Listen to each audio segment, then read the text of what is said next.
This podcast is sponsored by nobody. Hey dudes, welcome to Splat from the Past, the only 80s themed horror and sci-fi show where things can get totally radical.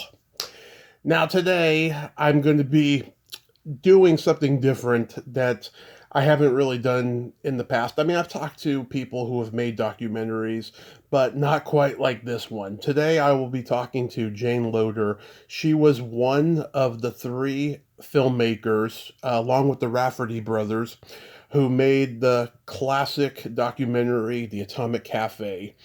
A very interesting, funny documentary that still holds up to this day. All it is just 85 minutes of newsreels and propaganda films, about the nuclear age, in the 40s, 50s. And it's quite frightening, but also quite funny. And we're going to talk about this great documentary that has gotten critical acclaim over the last 44 years that it's been out. And I'm pretty excited. I own this movie on Thorn EMI video in my very large Thorn EMI collection that I've had for many, many years. And it's going to be great to have her on. She is also a writer. She was like a pioneering blogger and a pioneer of CD-ROMs back in the 90s. And I'm so looking forward to this conversation. This is the last episode of Spring April. It's been a toe curling month. So many great interviews I've done this month. It's been a truly fantastic month, just like January and February was. March, there's a couple stinkers here and there, but for the most part, April was fantastic. I'm going to have more toe curlers for Sexy May, and you're all going to love it. Also, I forgot to mention two very important birthdays this week. Happy birthday, Willie Nelson, the king of country himself. He's 93 years old. And also turning 93, Carol Burnett, an amazing, funny lady who keeps going and going. She's the Energizer Bunny of comedy. You gotta just love Carol Burnett. She is so awesome. So yeah, here is my interview with Jayne Loader.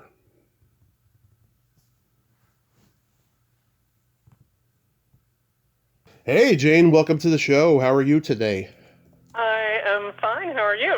I am fantastic. I'm so thrilled to be talking to you. Thank you so much for coming on today. This is great. Well, it's my pleasure. So, going back in time, you attended Reed College and then the University of Michigan, and you got MAs and BAs. What were your majors? At Reed, I was an American Studies major, and in Ann Arbor, I was an American Culture major. So mostly I studied film, film theory, not filmmaking, but film history, film theory, that kind of thing. Yeah, so you were always on the trajectory of being a filmmaker, even when you were little. Well, I wouldn't say that. I was more on the trajectory of being an academic. I was really planning to finish my PhD and become a professor of film studies, but I got sidetracked and ended up getting involved with Kevin Rafferty and making Atomic Cafe. Do you remember the first film you saw that impacted you as a child? The first film I saw that impacted me as a child, wow, that's a hard one. I went to the movies, every week when I was a child. My mother would just drop me off, kick me out of the car, and I remember seeing a Russ Meyer film that that confused me. One of those Yeah. Dixon, or it was Faster Pussycat Kill Kill. It was one of those Oh, God. exploitation films with the women with the big breasts and not many clothes on. And but no, I saw so many films that I didn't really think about them as art so much as entertainment. It wasn't until I got to college that I started watching films seriously, and I started getting involved in film studies and teaching film noir. That was my specialty, and as you can probably tell from how I got into doing Atomic Cafe, that, I was always interested in that period of time in the 1950s. That's so crazy though that you saw a Russ Meyer movie when you were a kid. Yeah, I think that back then, parents had saying in what their kids went to go see, and they looked at what the ticket prices were and stuff, and they dropped them off, and there was no cable back then and no home video, so it wasn't until a lot of them went to college then they could see anything that they wanted. Right. Well, that would give my mother 3 hours of freedom, Yeah. without any kids around. If she dropped us all off, and, who knows what she did during those 3 hours. I imagine she just took a nap or something. But, yeah, we always went every Saturday. So. Yeah. Were you writing early on, too? I was always writing, yeah. I was a big letter writer, and I had some aspirations, of course, to be a writer. Yeah, did you read a lot? I read constantly. That was the other thing my mother did. She took me to the Fort Worth Public Library every Saturday morning, and I was allowed to check out 10 books. And I read my way through the children's section, and then the librarian just said, maybe you'd like this science fiction section. Maybe that would be fun for you. And so I started reading, Theodore Sturgeon and Robert Bloch and Ray Bradbury and J.G. Ballard and, the great science fiction writers. How about Jules? How about Jules Verne? I don't think I ever read Jules Verne. Yeah, he did 20,000 Leagues Under the Sea and Journey to the Center of the Earth. Yeah, I know who he was, but I don't think I ever read him. Yeah, he was pretty good. I went straight to those end of the world novels, the ones about how the Neanderthals, that they find a Coke bottle in the stream, and they look like primitive people, but really they're the ancestors of the people who were destroyed by the nuclear holocaust. So, again, another one that sets the precedent for the Atomic Cafe. So, how do you come to meet the Raffertys? Well, I was writing for 7 Days magazine in New York. It was 1976, and I went down to Dallas to interview a woman who was involved in a women's rape crisis center, and she told me that she was asking me what I was going to do next, and I wasn't sure. And so she said, well, my brother is working on a movie with this guy named Kevin Rafferty, and he just did a movie called Hurry Tomorrow, which was about a mental hospital in California. And she said, you should meet him. And so I asked my editor if he would send me down there, and Washington, D.C., and so I went, and basically I never left. So that was a momentous time in my life. So it seems like back then people were a lot more trusting than they are now. You could meet a person and they're like, okay, let's do something, let's collaborate, let's do this. Now it just seems like everybody is just not trusting everybody. But you had trust with the Raffertys like from the get-go, right? Well, it took a while. We took about, I can't even remember how long it took, but it was I had a apartment in New York City at that time, and so it was about 6 months before I fully moved out. So, yeah, I was commuting back and forth from Washington to New York. I was teaching a course in film theory at the School of Visual Arts, and so I went up to New York for 2 days a week, and finally I stopped that. Mm-hmm.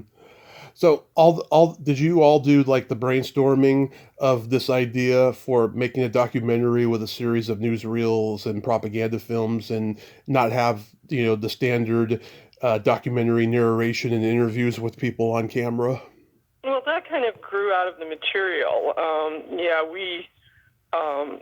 Kevin Pierce and we had a third partner at that time named Stuart Crone, had been working together probably about 6 months before I showed up. And so basically we went down to the National Archives every day and we watched movies, and we didn't really know what the film was going to be about, except we knew it was going to be about propaganda.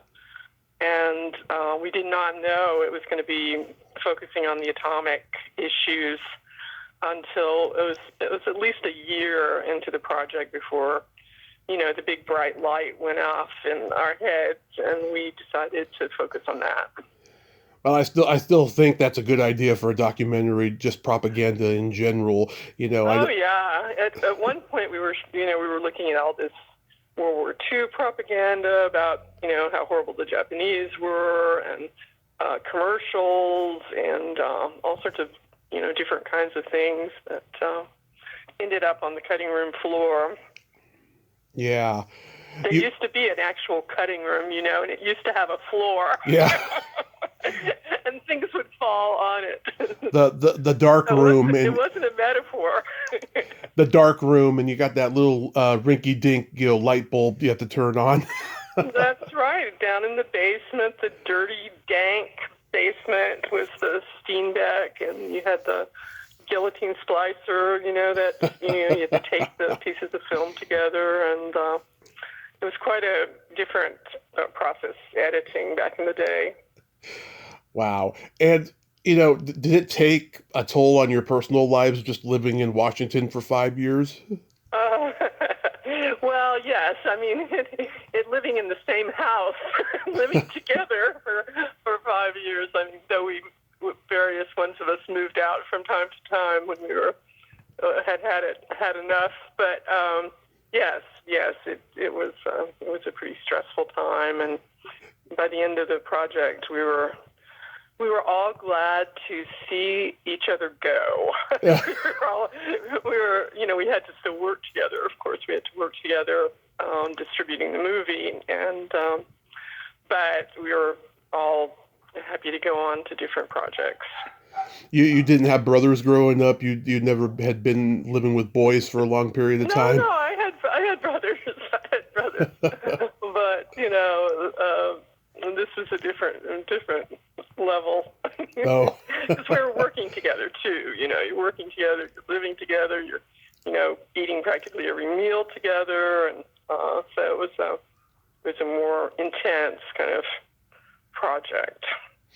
In the first few minutes of the documentary, we see the New Mexico Trinity test from 1945. I believe this movie made that so iconic because after this movie, we saw it in so many things. Usually it was a punchline in comedy. You'd see somebody press a nuke, and then we see that Trinity test explosion. Mm-hmm. You guys kind of made it iconic. I mean, I'm curious, when I see uploads of it on YouTube, there's no sound to the explosion. Did you have to add sound, or did you enhance it or something? For the Trinity test, we added sound.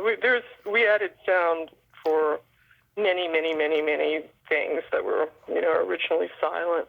So yeah, we had a really good sound editor, and she did a good job. They probably knew it was going to be loud. That's why they didn't have any sound when they filmed it, Maybe,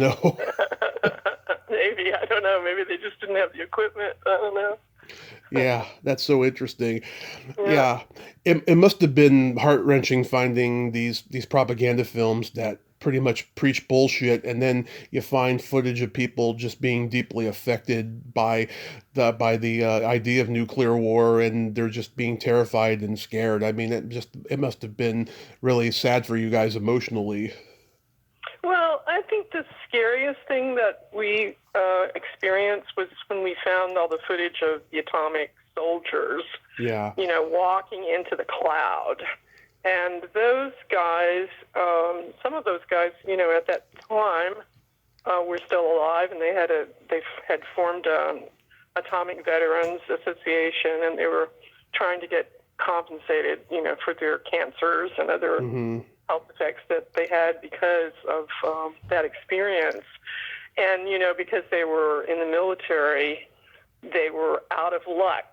They just, anything you do basically during your military service there doesn't get compensated by the government, where, civilians did get compensated. People, the downwinders from Hanford Plant and the guys, the people from the Marshall Islands, where they tested the atomic bombs so many times, they made a settlement with the government, but the atomic veterans were out of luck, I'm afraid.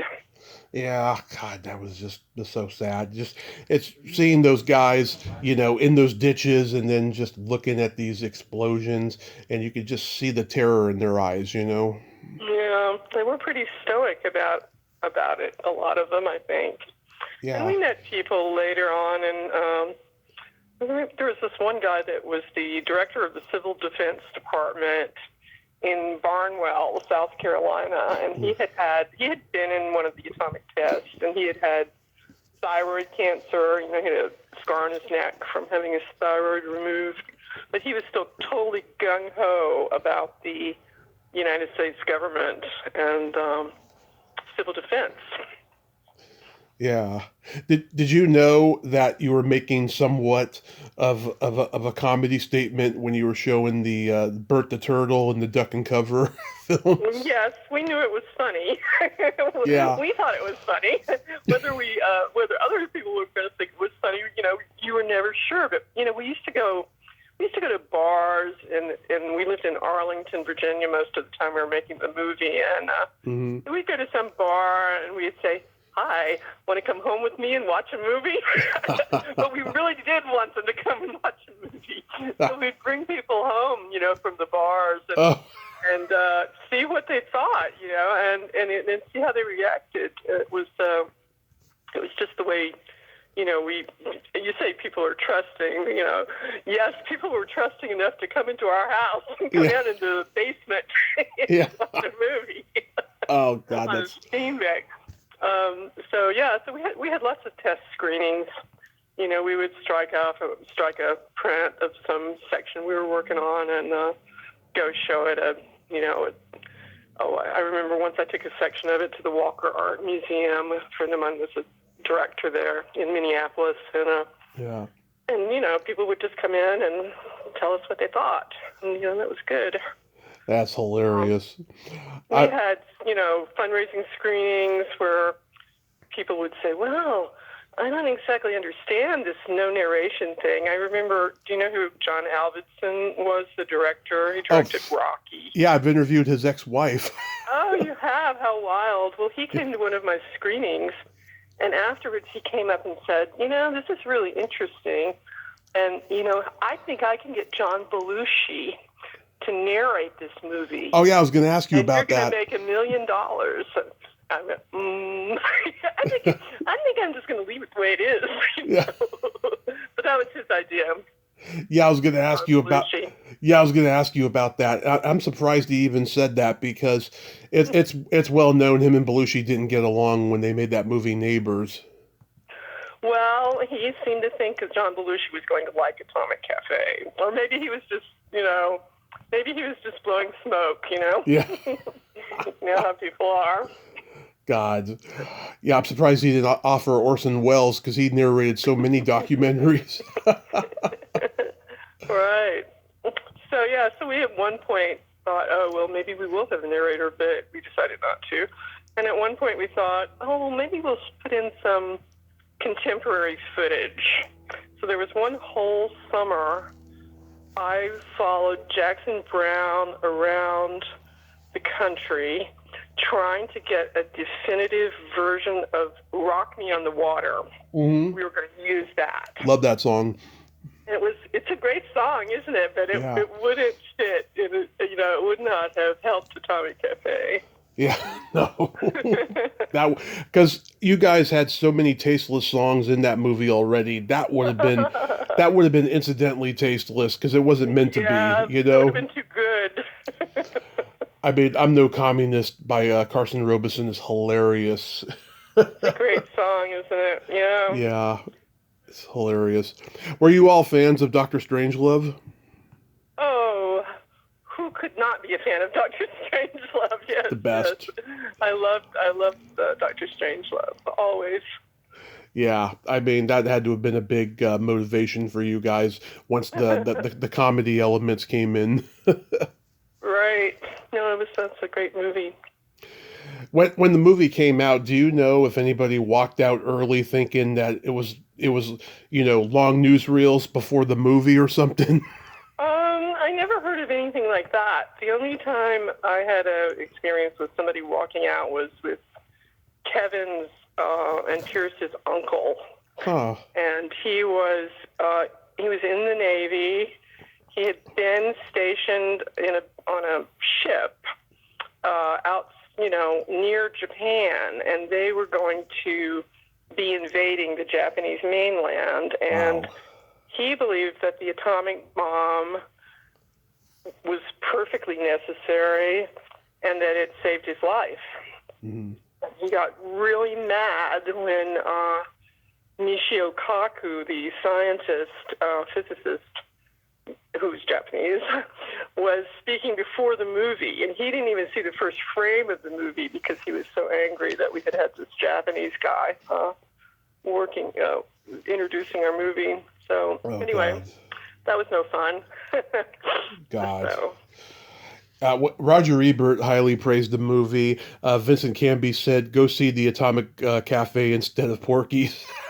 Yeah, Vincent Canby was great. He did not just one but two reviews of the movie, and we got a feature, and he was just very, very supportive. I would have gone to see both. I love both movies. Well, you could still go to see both. So. Yeah. And even Michael Moore was influenced by this movie. Have you ever met him? Oh, yes. I've met him many times. Michael, I can tell you the story about how this all happened. It was in Ann Arbor, where I went to graduate school, and I was supposed to be speaking at a screening of the Atomic Cafe, and because my boyfriend lived in Ann Arbor and we had just broken up, I decided not to go. And so Kevin went in my place, and he and Michael just hit it off like a house of fire. They became really good friends. Mm-hmm. And then Michael worked on a movie that Kevin and I were making that was called Blood in the Face, that I ended up dropping out of that project to do something else. But, it was this Kevin's film about the neo-Nazi movement, and Michael was interviewing these neo-Nazis for us. He was, his very aggressive style, confronting these guys, and it was in the middle of Michigan in the winter. It was scary. So anyway, Wow. That's how they met.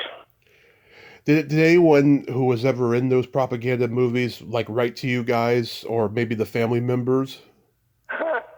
Yeah, there was one. Yeah, a couple of people did, but not in a bad way. Not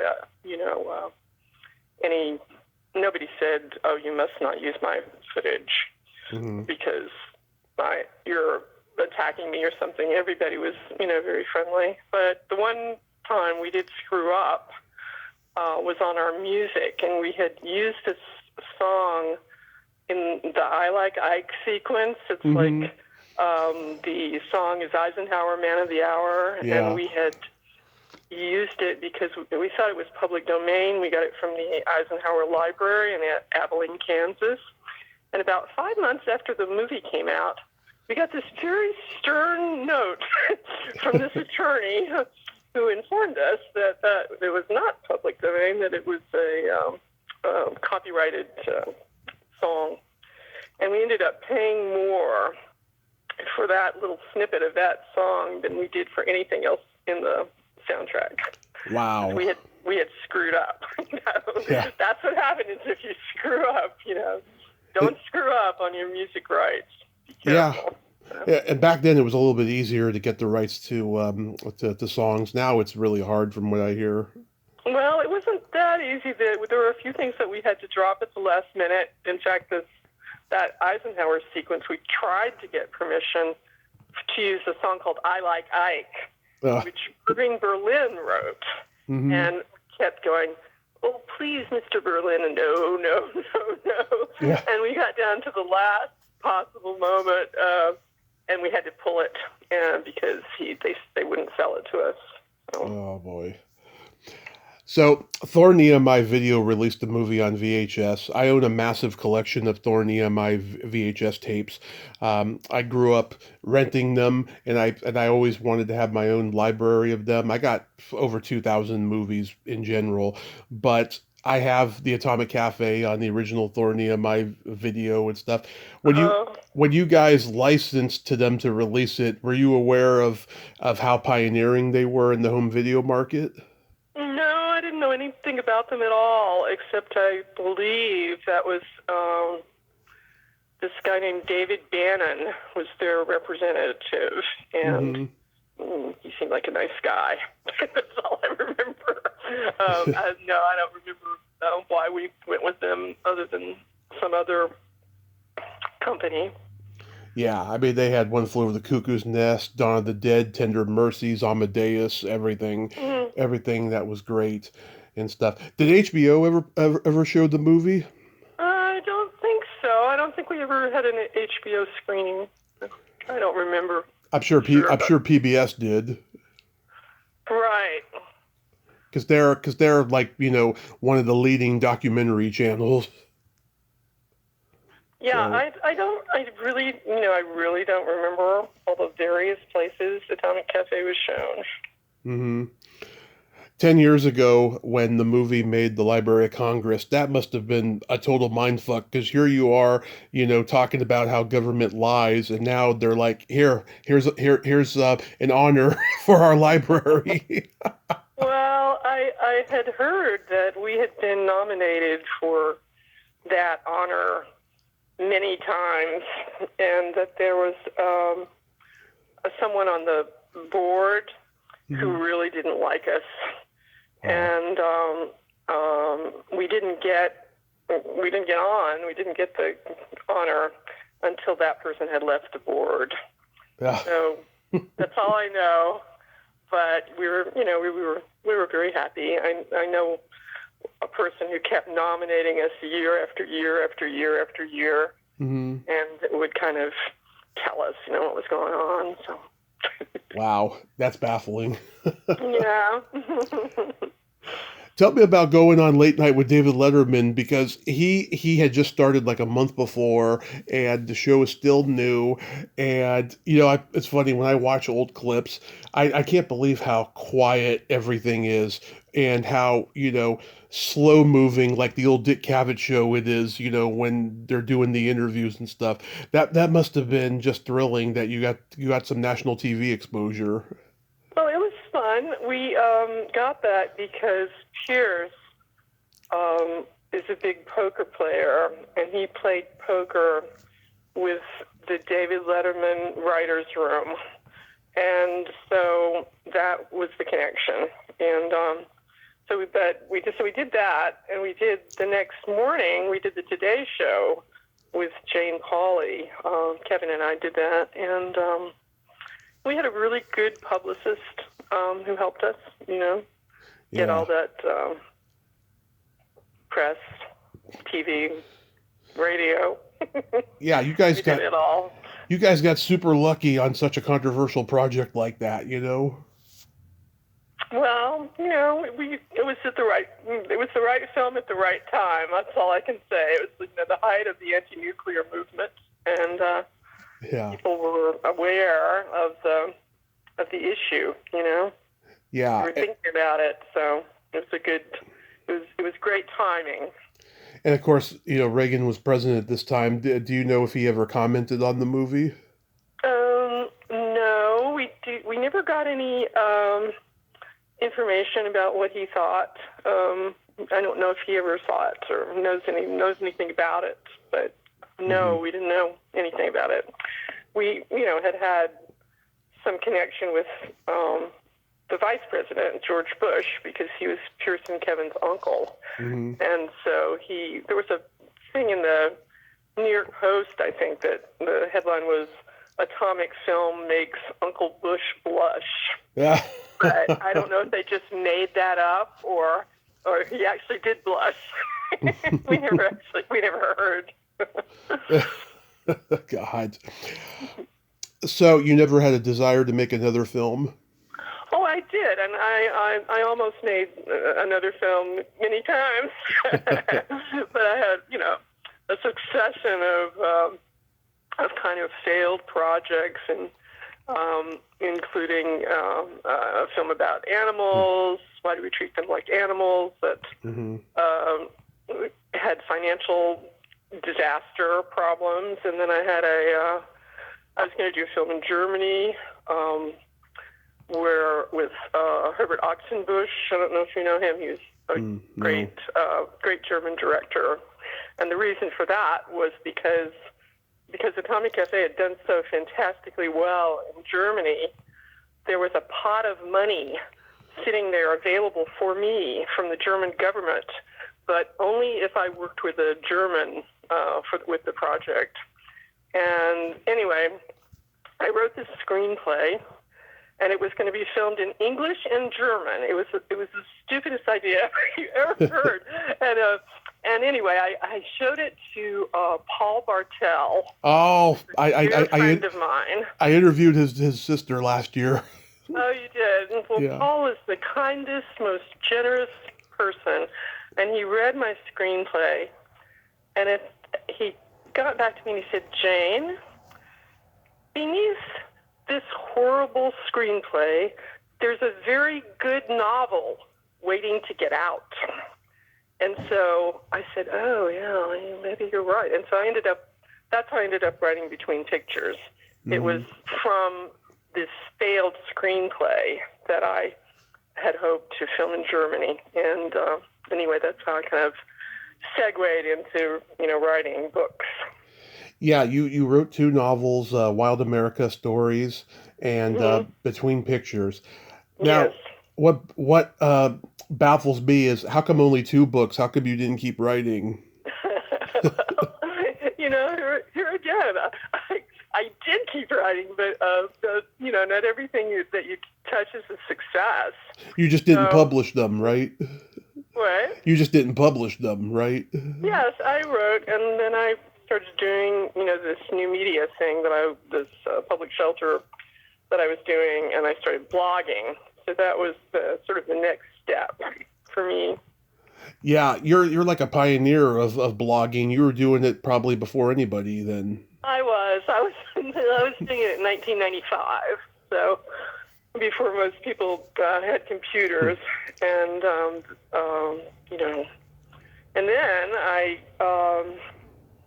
I segued from that into working at Harvard. So that was kind of the next thing, and I was there, for quite a long time. So. Yeah, I've been a writer all my life, and I never blogged. The closest I ever came to blogging was when AOL had AOL Hometown, the home pages. I would just update my thoughts all the time and stuff. And I never got into blogging because I thought, who's going to look at this? Because social media wasn't out yet. I didn't know that I was going to have followers and see stuff. So I was just like, who's going to see this? So that's why I never blogged. And, after a while, the AOL Hometown pages went away.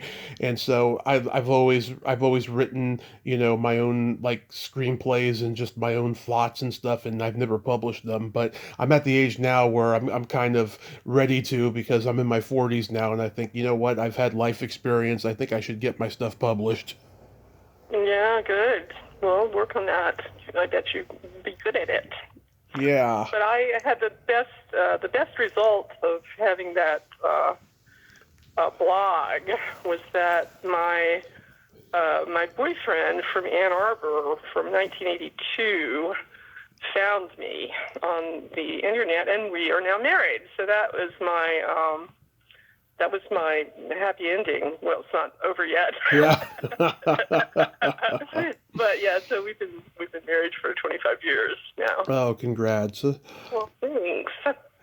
So, like, you're also pioneering of the CD-ROM, and I remember around that same time, Todd Rundgren was like the first musician to put his music out on CD-ROMs, Hmm. and nobody was doing that at that time. So, like, when you started doing it, like, how did that process, happen? Well, it was just I don't know exactly how it started. It was also a failed project. Even though it got fantastic reviews, we didn't make any money. We lost all our money, and the what everyone was saying at that point was, well, if Jayne, if you want to do a CD-ROM, you can come and do it at Microsoft, but nobody was doing these independent ones, and so anyway, that was just kind of a bust. It was fun to do, but it was financially disastrous. Hey, I mean, at least you had something that was, revolutionary to be involved in. Back then, Adam Curry predicted that radio shows were going to be on the internet, and look, here we are with podcasts. I Yeah, mean, you never know what's going to happen. it's true. So, what's your favorite movie of all time? Oh, well, I would say the movies I watch the most over and over and over again Hmm. are Preston Sturges films. I Oh. really love The Lady Eve Hmm. and Palm Beach Story. And actually, I love anything with Barbara Stanwyck. Yes. Double Indemnity, Oh, Imitation. What's it called? There's Always Tomorrow. yeah. There's always. I can always rewatch a Barbara Stanwyck movie. Double Indemnity is one of my favorites. I love that one. I can watch that at any time. I love Billy Wilder movies in general. And Ball of Fire. That's another one that of hers that I really love. Um, so I'm still my favorite movies are classic Hollywood cinema. Yeah, me too. Yeah, I like that one Preston Sturges movie, Unfaithfully Yours. Oh, The I love that too. the first time And Sullivan's Travels. That's another really great one. the first time though that I became aware of Unfaithfully Yours was the remake with Dudley Moore in the 80s when he's conducting the orchestra with the pig's mask on. Yeah, and then I saw the original years later with Rex Harrison. And I was like, wow, this is a pretty good one. Yeah, it's sad that Preston Sturges didn't make more movies. He had a pretty short career for Right? an And incredibly talented guy. right, and you look at the guys who were his contemporaries, John Ford, Howard Hawks, they did like, I don't know, almost 100 movies. I know. You're right. That's crazy. Yeah, Preston Sturges is great. What are your top three desert island albums? Like if you were alone on an island and you had only three albums, what would they be? Well, lately I've been listening to Bill Frisell a lot, Hmm. and I just really like his Dis Farmer, that album. It's sort of that ambient country, stuff that another friend of mine, Pat Irwin, is in this band called Sus, and it's ambient country, and I just love it. It kind of puts you in a trance. It would be good for a desert island because it would calm you down from being so stressed out about where your next coconut was going to come from. That's the kind of genre I listen to. I listen to a lot of jazz when I'm cooking and doing things at home, and in the car I like to listen to more rock and roll. I drive back and forth from Pasadena to Santa Barbara every week, and you can't beat I Love LA when you're Oh, yeah. flying down the 101. Randy Newman, I love that guy. God, Yeah, me he's too. so great. Yeah, I'm sure growing up in Texas, you listened to country. Not really. A little bit. My mother listened to Patsy Cline, and she loved Willie Nelson. Yeah. So, that if Willie Nelson was ever in Fort Worth, I would always take her, to see Willie Nelson. And but I love, I was just listening to the Texas Tornadoes the other day. Do you know that band? Oh yeah, I don't know their music per se, but I know the name, of course. Yeah, that's Augie Myers, Doug Somm, Flaco Jimenez, and Freddie Fender. Oh, that's right, Freddie Fender. So great. They're just. I was listening to their music, and a delivery man came, and I took the delivery. I went to give him a tip, and I came back, and he was dancing on my front porch. And he was not a spring chicken either. He was a fairly older gentleman.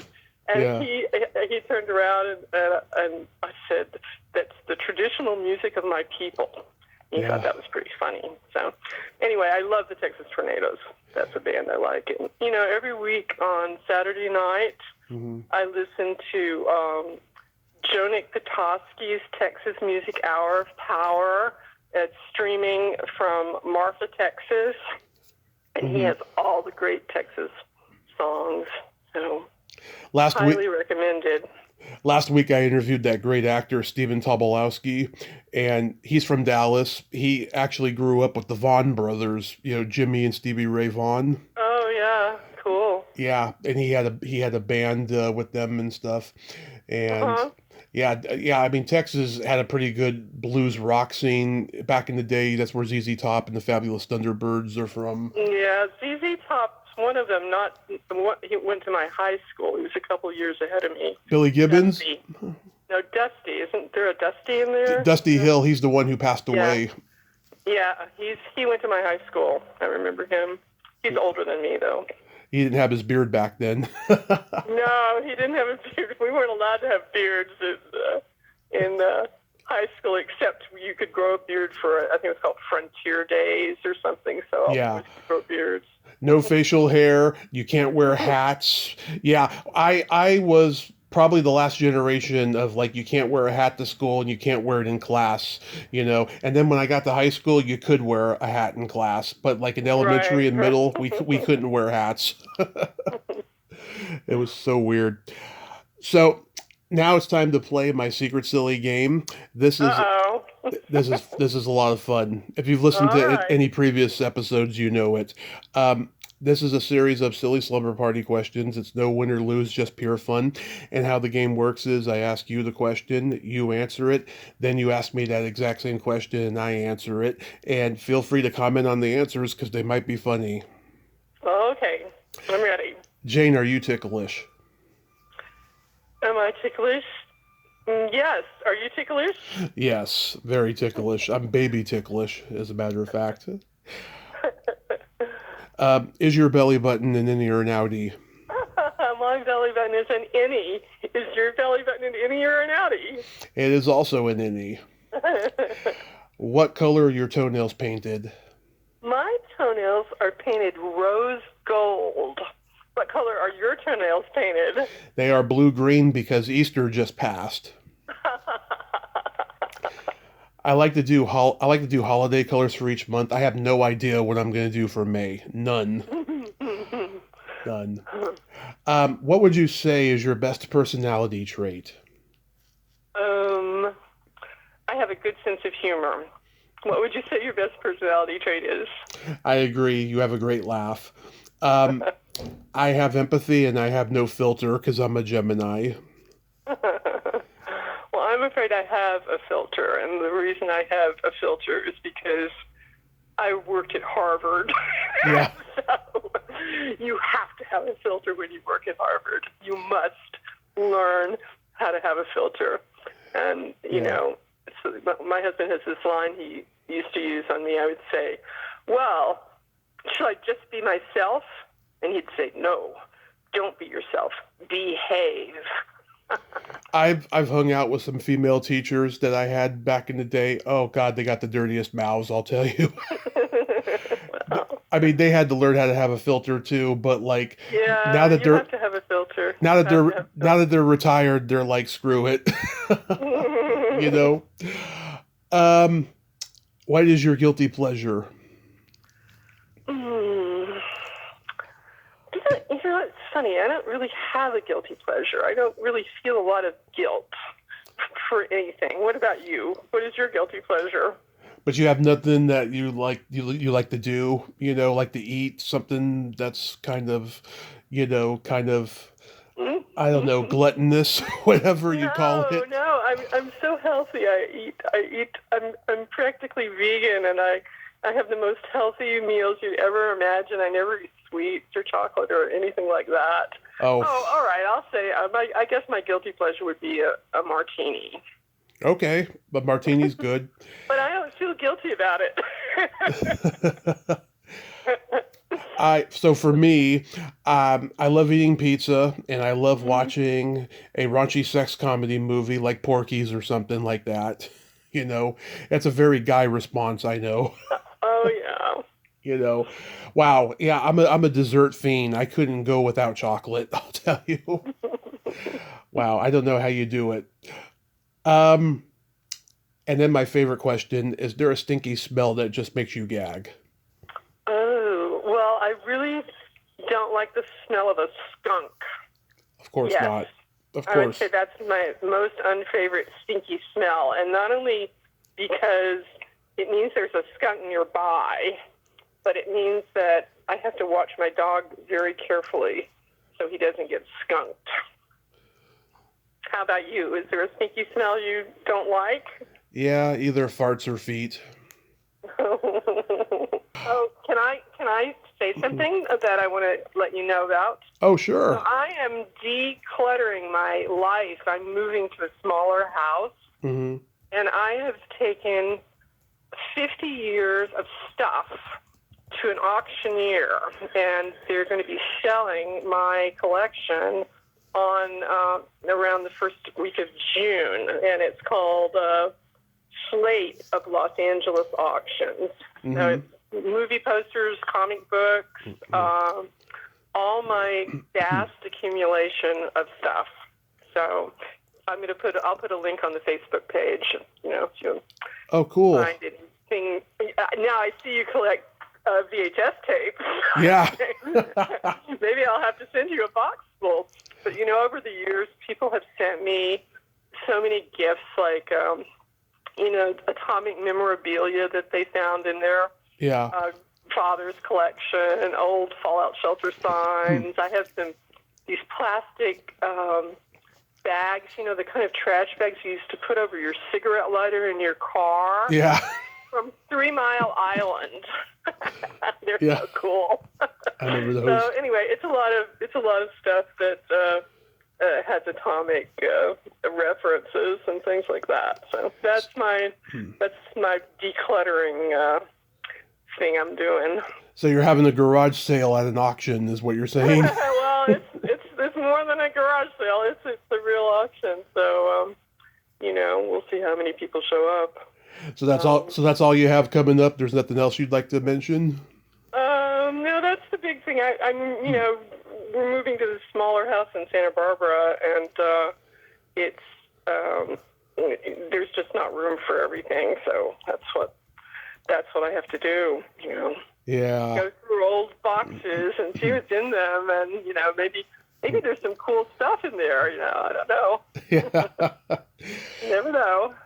Well, Jayne, I hope you have a great move, and I thank you so much for coming on today. You are just a joy and a treasure, and, keep on being creative because you're amazing.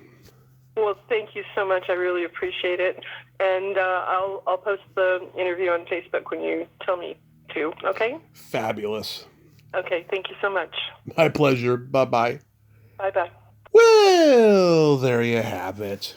Jayne Loader, ain't she a sweetheart? Oh my God, I absolutely loved her. She is just a wonderful, wonderful lady. She just seems like an open, free-spirited, awesome person. And I'm so glad that we got to talk today.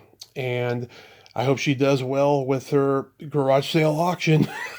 That would be great if I could have those VHS tapes. Well, until next time, this is Tommy Throwback Kovac saying there's no shame in living in the past because the present sucks. Later, dudes.